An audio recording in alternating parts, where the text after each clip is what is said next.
সকলকে ইম্মানুয়েল জানাচ্ছি। আমি বাইবেল পাঠ করছি গীত সংগীতা তার 112 অধ্যায়।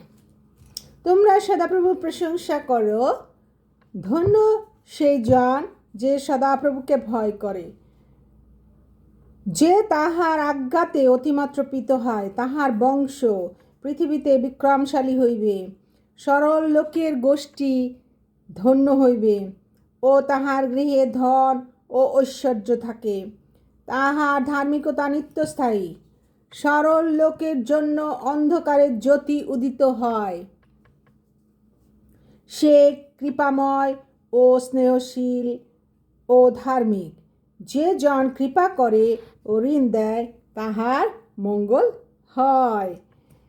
সে বিচারে আপনার কথা নিষ্পন্ন করিবে, কারণ সে কোনো কালে বিচলিত হইবে না।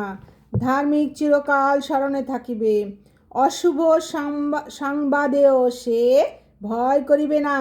তাহার চিত্ত স্থির, তাহা সদাপ্রভুতে নির্ভর করে। আবার পড়ছে এই পদটা, কারণ সে কোনো কালে বিচলিত হইবে না।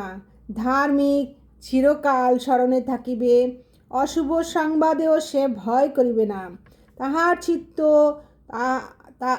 তাহা সদাপ্রভুতে নির্ভর করে। তাহার চিত্ত সুস্থির, সে ভয় করে না। শেষে সে আপনার বিপক্ষদের দশা দেখিবে।